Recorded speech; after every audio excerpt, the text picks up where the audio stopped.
स्थापकाय च धर्मस्य सर्वधर्मस्वरूपिणे अवतारवरिष्ठाय रामकृष्णाय ते नमः.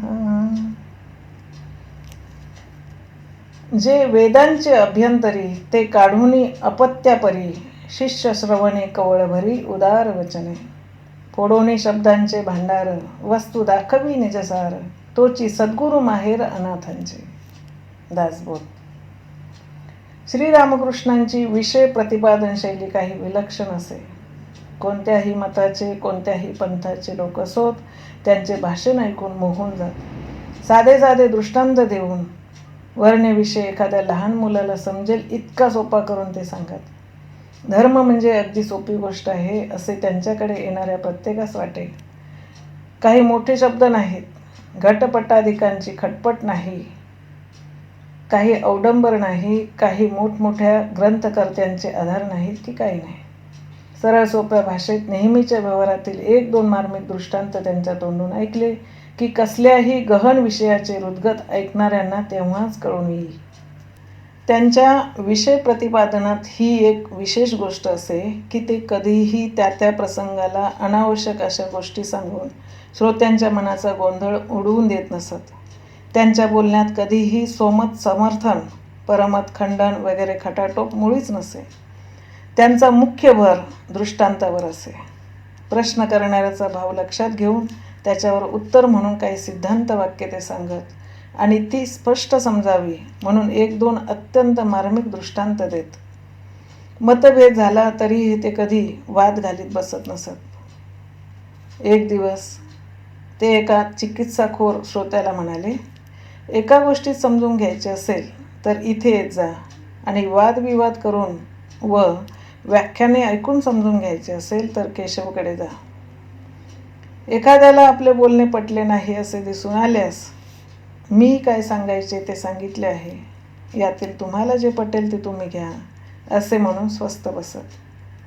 कधीकधी नुसती उदाहरणेच देऊन ते थांबत नसत, तर आपल्या म्हणण्याच्या स्पष्टीकरणार्थ रामप्रसाद, कमलाकांत वगैरे साधकांची एक दोन पदेही आपल्या सुस्वर आवाजाने म्हणून दाखवीत. ते म्हणत असत, ज्याने आपला सर्व भार आईवर टाकला त्याच्या अंतःकरणात ती स्वतः राहते आणि त्याच्याकडून काय बोलवायचे असेल ते बोलवते. आईचाच पाठिंबा असल्यावर कोणाचे ज्ञान भांडार रिकामे होणार? तो कितीही खर्च करीना. आई त्याच्या अंतःकरणात ज्ञानाच्या राशीच्या राशी आणून ठेवते.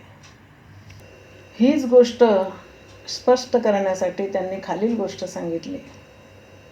एक दिवस दारुगोळ्याच्या कारखान्यातील काही शिपायांनी मला प्रश्न केला, मनुष्याने संसारात कसे राहावे म्हणजे त्याला धर्मलाभ होईल.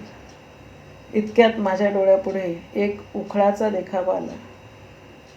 एक बाई भात कांडीत आहे व दुसरी उखळीत भात सारीत आहे असे दिसले.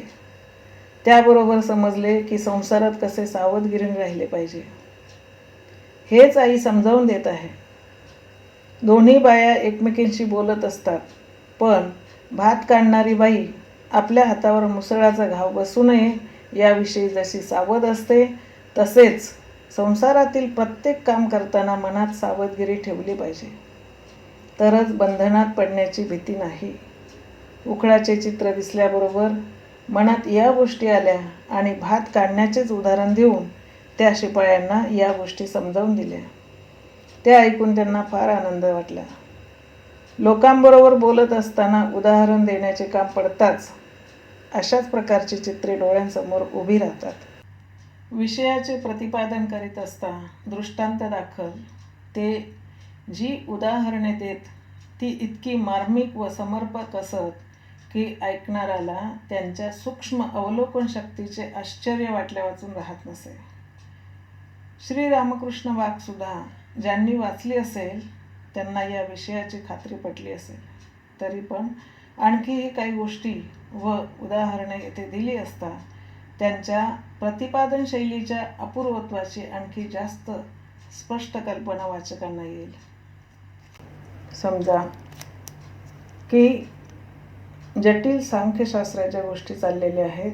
पुरुष व प्रकृती यांच्या परस्पर संबंधाचे वर्णन करीत असता श्रीरामकृष्ण म्हणतात, सांख्यशास्त्रात म्हटले की पुरुष अकर्ता, तो काहीच करीत नाही, सर्व काही प्रकृती करते.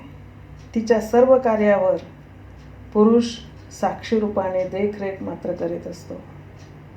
पण गंमत ही की पुरुषा वाचून प्रकृतीला एकटीलाच काही एक करता येत नाही. श्रोते तर काय, सगळेच पंडित, कोणी धंदेवाले, कोणी ऑफिसातले नोकर, फारच झाले तर कोणी डॉक्टर, वकील आणि बरेचसे भरताड शाळेतले आणि कॉलेजातले विद्यार्थी.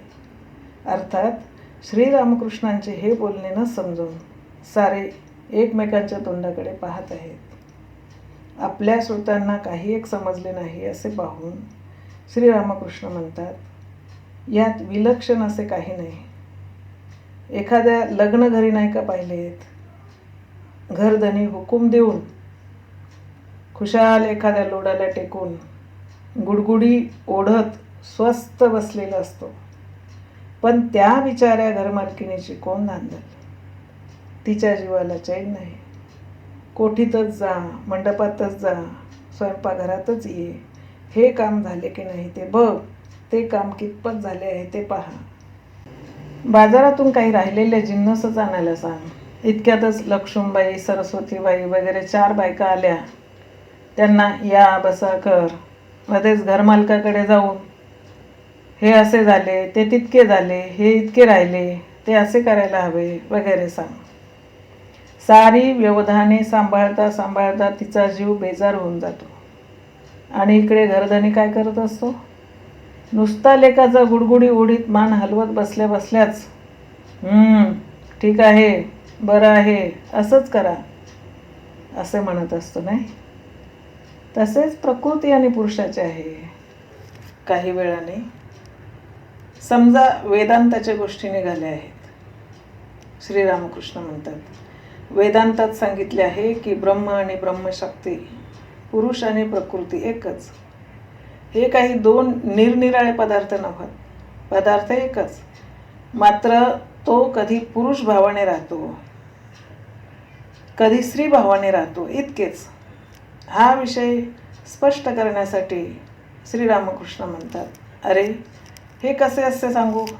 जसे साप कधी चालत असतो व कधी वेटोळे घालून स्वस्थ बसलेला असतो. जेव्हा तो स्वस्थ बसलेला असतो तेव्हा झाला पुरुष भाव, तेव्हा काही कार्य घडत नाही. त्यावेळी प्रकृती पुरुषामध्ये लीन होऊन गेलेली असते. आणि जेव्हा साप चालत असतो तेव्हा झाला प्रकृती भाव. त्यावेळी जणू काय प्रकृती पुरुषापासून वेगळी होऊन काम करीत असते नाही. त्यासारखे आणखी थोड्याच वेळाने प्रश्न निघाला, माया ही ईश्वराची शक्ती, ती ईश्वरामध्ये वास करते, तर मग ईश्वरही काय आमच्यासारखाच मायाबद्ध आहे की काय? हे ऐकून श्रीरामकृष्ण म्हणतात, छे रे, तसे नाही. माया ईश्वराची असली व ती त्याच्याच ठिकाणी सर्वदा राहत असली तरी त्यामुळे ईश्वर कधीही मायाबद्ध होत नाही.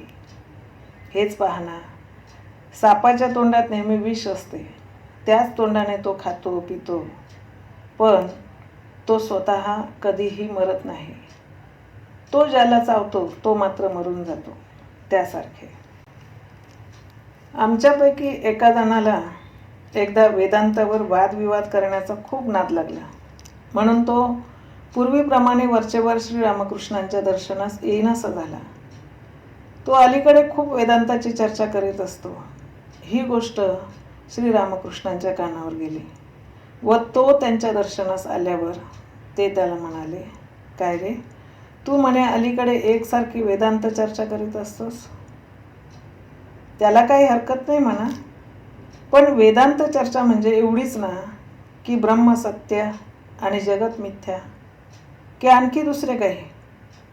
शिष्य म्हणाला, होय महाराज, एवढेच, आणखी दुसरे काय असणार? श्रीरामकृष्ण म्हणाले, श्रवण मनन निधिध्यासन ब्रह्मसत्य जगत मिथ्या ही गोष्ट अगोदर ऐकून घेतली, मग त्याचे मनन केले, म्हणजे ही गोष्ट एकसारखी मनात घोळवली, नंतर निदिध्यासन म्हणजे मिथ्या वस्तू जी जगत तिचा त्याग करून सद्वस्तू जी ब्रह्म तिच्या ध्यानामध्ये मनाला लावले, झाले. वेदांत म्हणजे काय इतकाच की आणखी काही, पण तसे न करता भाराभर ऐकले आणि असे धरू की तेही समजले, पण जी मिथ्या वस्तू तिचा त्याग करण्याचा काही प्रयत्न केला नाही तर मग काय फायदा रे. मग हे सारे झाले संसारी लोकांच्या ज्ञानासारखे. असल्या ज्ञानाने वस्तूलाभ होत नाही. धारणा पाहिजे, त्याग पाहिजे, तर काय होईल. ते न करता नुसते तोंडाने काटा नाही, बोच नाही असे म्हटल्याने का कुठे काटा बोचल्याचे वेदना नाहीशा होत असतात. तसे नुसते तोंडाने ब्रह्मसत्य जगन मिथ्या म्हणायचे मात्र, पण जगातील रूपरसादी विषय पुढे आले की लगेच त्यांनाच सत्य समजून बंधनात पडायचे. अशाने का कुठे वस्तुलाभ होत असतो. एकदा काय झाले की पंचवटीखाली एक साधू उतरला होता. लोकांबरोबर तो वेदांतावर खूप वाद करीत बसे. लोकांना वाटे आ हा हा साधू असावा तर असा असावा. पुढे काही दिवसांनी माझ्या कानावर आले की त्याचे एका बाईशी सूत जमले आहे. दुसऱ्या दिवशी मी झाऊतलाकडे शौचास गेलो असता त्याची गाठ पडली. तेव्हा मी म्हटले, का हो बाबाजी, तुम्ही मारे वेदांताच्या गोष्टी सांगता आणि मग हे कसे. तो म्हणाला, त्यात काय आहे, मी आत्ता तुम्हाला समजावून देतो की त्यात काही दोष नाही. अहो, जिथे जगच मुळी मिथ्या तिथे काय एवढीच गोष्ट तेवढी सत्य होय, ती सुद्धा मिथ्याच. हे त्यांचे निर्लज्जपणाचे बोलणे ऐकून मला त्याचा राग आला आणि मी म्हणालो, आग लाव तुझ्या असल्या वेदांत ज्ञानाला. म्हणून म्हणतो की या असल्या ज्ञानाला काय जाळायचे आहे, हे मुळी ज्ञानच नव्हे. तो शिष्य म्हणत असे, माझा खरोखरच असा समज होऊन बसला होता की पंचदशी वगैरे ग्रंथ वाचल्याशिवाय वेदांत कधीच समजायचा नाही व अर्थातच त्याशिवाय कधी मुक्ती मिळायची नाही. परंतु श्रीरामकृष्णांच्या त्या दिवशीच्या उपदेशाने माझे डोळे उघडले व माझी खात्री झाली की वेदांताची चर्चा आणि वाचन हे सारे केवळ ब्रह्मसत्य जगत मिथ्या या सिद्धांताची मनात नीट धारणा व्हावी एवढ्यासाठीच आहे. मते तितके मार्ग हा श्रीरामकृष्णांचा सिद्धांत ऐकून एके दिवशी एक जणाने विचारले, तर मग महाराज, या अनेक मार्गांपैकी आम्ही कोणता पत्करावा. श्रीरामकृष्ण म्हणाले, ज्याला जो मार्ग पसंत वाटत असेल तोच त्याने पक्का धरावा म्हणजे झाले. जो भाव आवडेल तोच दृढ धरावा म्हणजे झाले. ईश्वर हा भावाचा विषय. भावा वाचून त्याचे कसे आकलन व्हावे, म्हणून कोणता तरी एक भाव पक्का धरून त्याची आराधना केली पाहिजे. भाव तसा लाभ. भाव म्हणजे काय समजले. ईश्वराशी कोणता तरी एक संबंध जोडून घेणे म्हणजे भाव. ईश्वराचा दास मी अथवा त्याचे अपत्य मी अथवा त्याचा अंश मी असा एखादा संबंध ईश्वराशी जडून घेऊन तोच भाव सदा सर्व काळ खाता बसता चालता मनात गुळवावा. हा तरी एक प्रकारचा अहंकारच आहे. याला म्हणतात पक्का अहंकार. हा असला तर हरकत नाही. आणि मी ब्राह्मण, मी क्षत्रिय, मी अमक्याचा मुलगा हा सारा कच्चा अहंकार. त्याचा त्याग करावा आणि सर्व काळ पक्का अहंकार मनात घोळवून आपण ईश्वराशी स्थापन केलेला भाव अधिकाधिक दृढ करीत जावा. तरच आपला ईश्वरापाशी जोर किंवा हट्ट चालेल. हेच पाहणा, नवी नवी ओळख असली म्हणजे बोलणे कसे येते. आपण आपले आपल्याला नाही. जरा घसट जास्त झाली म्हणजे मग आपले बिपले निघून जाते आणि सुरू होते तुम्ही तुमचे. आणि तोच घरोबा खूप वाढला म्हणजे मग हेही जाऊन नुसतेच तू आणि तुझे आणले का याशिवाय शब्दच बाहेर येत नाही. ईश्वर आपल्याला इतका आपल्याहून आपला वाटायला पाहिजे, तरच त्याच्याजवळ आपला जोर चालेल. एखादी वाईट चालीची स्त्री जेव्हा प्रथमच परपुरुषावर प्रीती करायला शिकते तेव्हा किती लपवाछपवी आणि किती लाजणे आणि मुरकणे. पण काही दिवसांनी हे सारे बदलून जाते आणि वेळ प्रसंगी ती आपली सारी लाज लज्जा गुंडाळून ठेवून कुळाच्या नावलौकिकावर लाथ मारून खुशाल त्या परपुरुषाचा हात धरून घरातून बाहेर निघून जाण्यासही कमी करीत नाही. आणि समजा त्यानंतर तो तिला बाळगेनासा झाला तर ती त्याच्या नरड्याला हात लावून नाही म्हणणार, अरे वा, तुझ्यासाठी सारी लाज लज्जा सोडली, कुलशील सोडले आणि तू आता बाळगीत नाही म्हणतोस, मुकाट्याने घरात घेतोस की नाही बोल. तसे ज्याने ईश्वरासाठी सर्वस्वाचा त्याग केला, ज्याला आपल्याहून आपला म्हटले, त्याला दर्शन देणे त्याला भागच पडते. नाहीतर तो त्याला भिल होय. तो नाही म्हणणार, देवा, तुझ्यासाठी मी सर्वस्वाचा त्याग केला आणि आता तू माझ्याकडे पाहत नाहीस, बऱ्या बोलाने दर्शन देतोस की नाही बोल. ईश्वर, माया इत्यादिकांच्या स्वरूपासंबंधीचे त्यांचे दृष्टांत पहा. ज्याप्रमाणे पाण्याला कोणी वारी म्हणतात, कोणी पाणी म्हणतात, कोणी वॉटर म्हणतात, कोणी ॲक्वा म्हणतात, त्याचप्रमाणे एका सच्चिदानंदालाच कोणी गॉड म्हणतात, कोणी हरी म्हणतात, कोणी राम म्हणतात, कोणी अल्ला म्हणतात. माणसे म्हणजे नुसत्या गाद्या गिरद्यांच्या खोळी आहेत. खोळी जशा निरनिराळ्या रंगाच्या व आकाराच्या असतात त्याचप्रमाणे माणसे, कोणी सुरूप, कोणी कुरूप, कोणी साधू, कोणी दुष्ट अशी असतात. इतकेच, परंतु सर्व खोळीत जसा एकच पदार्थ भरलेला असतो तो म्हणजे कापूस, त्याचप्रमाणे सर्व मनुष्यात एकच सच्चिदानंद भरलेला आहे. पहारेकरी चोर कंदिलाच्या योगाने सर्वांस पाहू शकतो, पण तो मात्र कोणास दिसत नाही. त्यानेच जर कंदिलाचा उजेड आपल्या तोंडावर धरला तर लोक त्याला पाहू शकतात. त्याचप्रमाणे ईश्वर सर्वांना पाहतो, पण तो मात्र कोणाला दिसत नाही. त्याने कृपा करून जर स्वतःला प्रकाशित केले तरच त्याचे दर्शन होते. ईश्वर जर सर्वत्र भरलेला आहे तर तो आम्हाला का दिसत नाही? उत्तर, शेवाळ्याने झाकलेल्या तळ्याच्या काठी उभे राहून तळ्यात पाणीच नाही असे म्हणण्यासारखेच आहे. तुम्हाला पाणी प्यायचे असेल तर शेवाळ बाजूला करा. तसेच तुमच्या डोळ्यावर मायेचा पडदा आल्यामुळे तुम्हाला ईश्वर दिसत नाही. त्याला पाहण्याची इच्छा असेल तर त्या मायेला बाजूला करा. मायेला ओळखता क्षणी ती नाहीशी होते. जसे आपण घरात शिरल्याची बातमी मालकाला लागली आहे असे दिसताच चोर पळून जातो. श्रीरामकृष्ण म्हणतात, ईश्वर दर्शन झाल्यावर 1000 जन्मांचे पातक एकदम नष्ट होते. शिष्य म्हणतो, हे कसे बुवा, ही गोष्ट काही पटत नाही. श्रीरामकृष्ण म्हणतात, का बरे?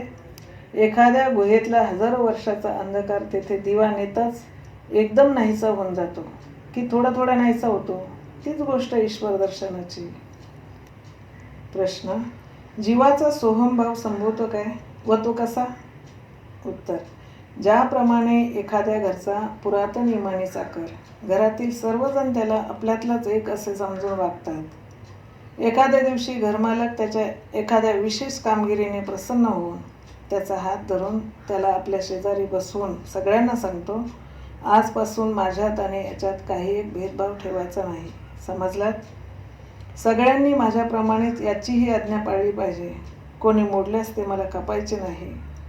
बिचारा स्वामीनिष्ठ सेवक धन्याची आपल्यावरील ही कृपा पाहून त्याचे हृदय भरून येऊन गादीवर बसायचा तो संकोच करू लागतो, पण धनी त्याला जबरदस्तीने तेथे बसवतोच. जीवाचा सोहमभाव सुद्धा अशा प्रकारचाच आहे.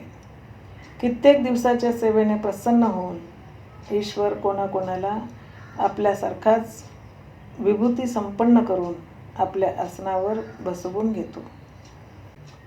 कोळ्याच्या जाळ्यात सापडणाऱ्या माशात 3 प्रकार दिसून येतात. काही मासे जसेच्या तसे पडून राहतात, तिथून निसटण्याचा प्रयत्न करीत नाहीत, किंबहुना आपल्यावर संकट आलेले आहे याची त्यांना जाणीवच नसते. काही मासे सुटण्याचा प्रयत्न करतात, पण बिचारांना सुटण्याचा मार्गच सापडत नाही. आणि एखादा बहाद्दर असा असतो की तो जाळे कुरतडून त्यातून निसटून जातो. तसेच या संसारातही 3 प्रकारचे जीव दिसून येतात: बद्ध, मुमुक्षु आणि मुक्त. भक्त, महाराज, ईश्वर साकार आहे की निराकार आहे? श्रीरामकृष्ण म्हणतात, बाबा रे, तो साकार आहे आणि निराकार आहे हे कसे समजले? ज्याप्रमाणे पाणी व बर्फ, पाण्याला आकार नाही पण बर्फाला आहे, थंडीमुळेच पाण्याचे बर्फ होते, त्याचप्रमाणे भक्तिरूपी थंडीने अखंड सच्चिदानंद सागरात ठिकठिकाणी साकार बर्फ जमते. एक दिवस भक्त मंडळींशी श्रीरामकृष्ण गोष्टी बोलत बसले असता एका जणाने विचारले, महाराज, परमार्थ साधनात सद्गुरूची आवश्यकता आहे का? सद्गुरू वाचून चालायचे नाही का? श्रीरामकृष्ण म्हणतात, न चालायला काय झाले? गुरु वाचून सुद्धा साधक आपले ध्येय गाठू शकतो. इतकेच की सद्गुरूची मदत असेल तर त्याचा मार्ग बराचसा सुगम होतो. असे बोलणे चालले आहे. इतक्यात समोरच गंगेतून एक गलबत जात असलेले श्रीरामकृष्णांना दिसले. त्याबरोबर त्या मनुष्याकडे वळून ते म्हणतात, ते गलबत चीन सूर्याला केव्हासे पोचेल सांग पाहू. गृहस्थ, मला वाटते संध्याकाळी 5-6च्या सुमारास पोचेल. श्रीरामकृष्ण म्हणतात, त्या गलबताच्या मागच्या बाजूला ती लहान होडी दोराने बांधून ठेवली आहे, पाहिलीस? ती सुद्धा त्या गलबताबरोबर संध्याकाळी चीन सूर्याला जाऊन पोचेल, होय की नाही? पण समज की दोर सोडून ती होडी गलबतापासून बाजूला काढली व एकटीच वल्हवत नेली, तर ती चीन सूर्याला केव्हा पोचेल सांग पाहू. गृहस्थ, मला वाटते मग काही ती होडी उद्या सकाळच्या अगोदर तिथे पोचणार नाही खास. श्रीरामकृष्ण म्हणतात, त्याचप्रमाणे साधक एकटाच ईश्वर दर्शनाच्या मार्गात अग्रसर होईल तरी त्याला ईश्वर लाभ होईल, पण त्याला वेळ लागेल. आणि तेच जर त्याला सुदैवाने सद्गुरूची मदत मिळाली तर त्याचा लांबीचा प्रवास फारच थोड्या वेळात उरकेल. समजलास?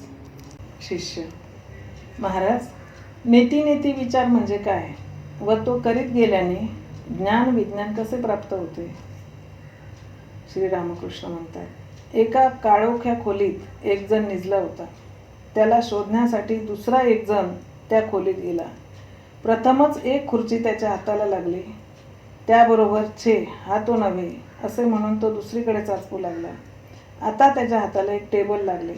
तेव्हा पुन्हा छे, हाही तो नव्हे असे म्हणून तो पुन्हा चाचपू लागला व आणखी इतर वस्तू हाताला लागताच छे, हा तो नव्हे असे म्हणू लागला. म्हणजे नेती.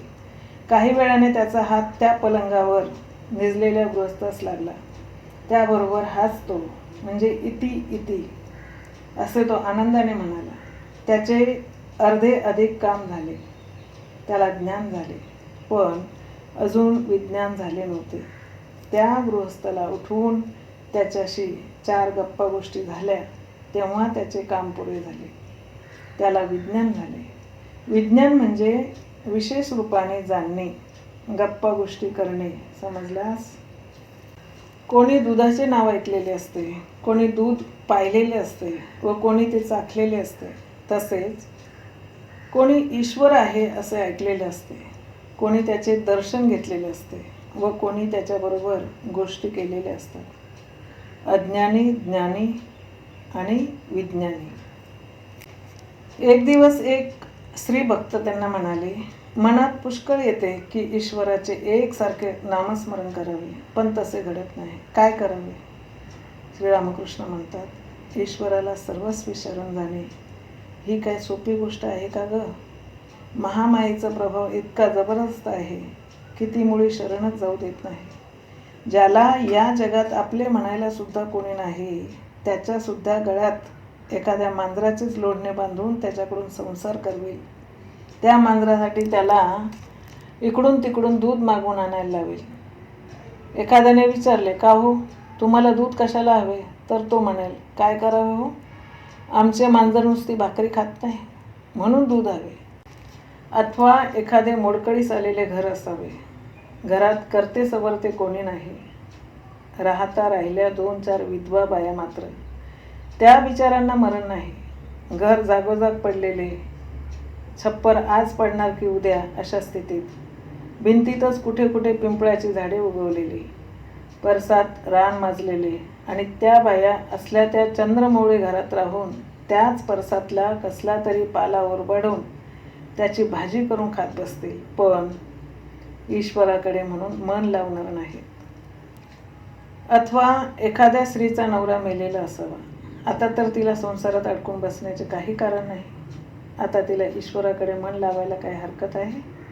पण नाही. ती आपल्या भावाच्याच घरी जाईल आणि तिथे कारभार करू लागेल आणि सगळीकडे सांगत मिरवेल की मी इथे आले नसते की नाही तर दादाला खायला सुद्धा मिळाले नसते. आहा ग सटो आई, तुझे स्वतःचे कसे होईल ते बघ ना अगोदर. पण ते नाही. तिला तिच्या दादाचा संसार करायला पाहिजे. म्हणून म्हणतो की महामायेचा प्रभाव काही विलक्षण आहे. तिच्या कचाट्यातून सुटायला ईश्वराची कृपाच पाहिजे. तू त्याची व्याकुळ होऊन प्रार्थना कर, म्हणजे तो मायेच्या बंधनातून तुला मुक्त करेल. योगमार्ग, कुंडलिनी, षटचक्रे, सप्तभूमिका वगैरे गहन विषयही ते अत्यंत सोपे करून सांगत. कुंडलिनी सुषुम्ना मार्गाने मस्तकाकडे जात असता प्रत्येक चक्राच्या ठिकाणी काय काय दर्शने होतात याविषयी ते म्हणत. वेदांतामध्ये सप्तभूमिकांचे वर्णन आहे. प्रत्येक भूमीवर निरनिराळ्या प्रकारचे दर्शने होतात. मनुष्याच्या मनाची स्वाभाविक गती खालील 3 भूमीमध्येच, म्हणजे गुह्य, लिंग आणि नाभी, खाणे पिणे उपभोग घेणे इत्यादिकांमध्येच असते. या 3 भूमी सोडून त्याचे मन जर हृदयभूमीपर्यंत वर चढले तर त्याला ज्योतिदर्शन होते. परंतु हृदयभूमीपर्यंत जाऊनही ते तिथून खाली उतरण्याचा संभव असतो. हृदयभूमीच्या वर कंठापर्यंत जर मन चढले तर त्याला ईश्वरीय गोष्टी वाचून इतर गोष्टी आवडत नाही की बोलवत नाही.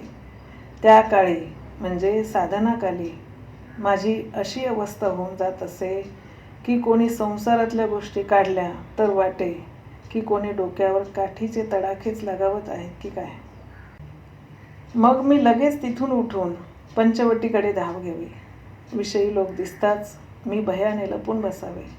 आपली नातलग माणसे म्हणजे जसे खड्डे आहेत असे वाटे की मी त्यांच्यात गेलो की खड्ड्यात पडलोच. त्यांना पाहताच एकदम गुदमरल्यासारखे होई. वाटे की आता प्राण जातो. त्यांच्यापासून दूर पळून जावे, तेव्हा जरा बरे वाटावे. कुंडलिनी कंठ प्रदेशापर्यंत गेलेली असली तरी सुद्धा ती खालील भूमिकांवर उतरण्याचा संभव असतो. म्हणून तेव्हा सुद्धा सावधच असले पाहिजे.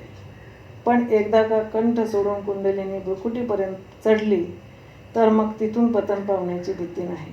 तेथे परमात्म्याचे दर्शन होऊन निरंतर समाधी सुखाचा लाभ होतो. ती भूमी व सहस्रसार यांच्यामध्ये केवळ एक काचेसारखा पारदर्शक पडदा मात्र असतो. तेव्हा परमात्मा इतका जवळ असतो की आपण आता त्याच्याशी एकरूप झालो असे वाटते, पण अजून सुद्धा एकत्व प्राप्त झालेले नसते. इथून मन उतरलेच तर ते फार फार तर कंठ अगर हृदयापर्यंतच उतरते, त्याच्या खाली कधीही उतरत नाही. जीवकोटी लोक इथून खाली कधीही उतरत नाही. 21 दिवसपर्यंत निरंतर समाधी स्थितीत राहिल्यावर तो पडदा एकदम फाटून जीवात्मा परमात्म्याशी एकरूप होऊन जातो. सहस्रसार कमल हीच सप्तभूमी. श्री रामकृष्णांच्या तोंडून या वेदांत दर्शने, योगशास्त्र वगैरेंच्या गोष्टी ऐकून एक दिवस आमच्यापैकी एकाने त्यांना विचारले, पण महाराज, आपण तर लिहिण्या वाचण्याच्या पाठीमागे कधीच लागला नाही, मग ही इतकी माहिती आपण मिळवली कुठून? श्रीरामकृष्णाने या असल्या पानसट प्रश्नाचाही राग नाही. जरासे हसून ते लगेच म्हणाले, अरे, शिकलो नसलो म्हणून काय झाले? मी ऐकले किती, ते सारे लक्षात आहे. चांगल्या चांगल्या शास्त्री पंडितांच्या तोंडून वेद, वेदांत, पुराणे हे सारे ऐकले आहे. त्यांच्यातले सार समजून घेतल्यावर त्या पोथ्या पुराणांची एक माळ करून ती आईच्या गळ्यात घालून मी तिला म्हणालो, आई, ही घे तुझी शास्त्रे आणि पुराणे, मला फक्त तुझी शुद्ध भक्ती दे.